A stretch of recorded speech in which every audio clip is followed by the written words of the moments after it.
Menko Polhukam Mahfud MD merespons memorandum Jaksa Agung ST Burhanuddin yang meminta jajarannya menunda pemeriksaan kandidat peserta pemilu hingga pelaksanaan pemilu 2024 usai. Menurut Mahfud, belait ini dilakukan sejak pemilu terdahulu menghindari kriminalisasi kandidat.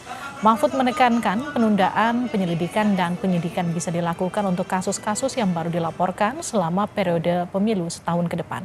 Sedangkan Kejaksaan Agung harus mencari solusi untuk penyidikan kasus yang sudah berjalan.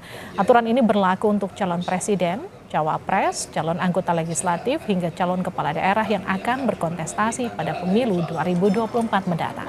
Jaksa Agung ST Burhanuddin menuangkan perintah ini melalui memorandum Jaksa Agung sejak 20 Agustus 2023 kemarin. Upaya ini dilakukan untuk menghindari potensi langkah hukum Kejaksaan Agung dipolitisasi oleh pihak-pihak tertentu. Kalau ada pemilu, itu para calon sering dikriminalisasi dengan laporan-laporan yang kemudian sering tidak terbukti. Sehingga dia sudah terlanjur jatuh namanya dan tidak terpilih, bahkan tidak berani mendaftar juga. Nah sekarang Kejaksaan Agung kembali mengumumkan kebijakannya untuk pencalonan dalam kaitan dengan pemilu, kasus-kasus korupsi supaya ditunda dulu sampai pemilu selesai. Yang pilpres dan legislatif ya ditunda sampai dengan tanggal 14 Februari. Dalam memorandumnya, Jaksa Agung ST Burhanuddin meminta kepada seluruh jajaran insan adiaksa, khususnya jajaran di bidang intelijen dan tindak pidana khusus yang ada di seluruh penjuru tanah air, agar penanganan laporan pengaduan dugaan tindak pidana korupsi yang melibatkan calon presiden dan wakil presiden, calon anggota legislatif, serta calon kepala daerah perlu dilakukan secara cermat dan hati-hati. Kejaksaan Agung ingin mengantisipasi adanya indikasi terselubung yang bersifat black campaign yang dapat terjadi hambatan terciptanya pemilu yang aman.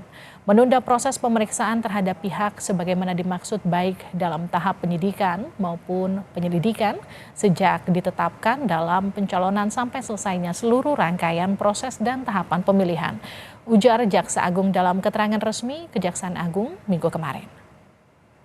Tujuannya adalah untuk menjaga netralitas aparat penegak hukum pertama ya. Kedua, kejaksaan berkontribusi ya untuk menyukseskan pemilihan umum ini tidak sampai menjadi black campaign.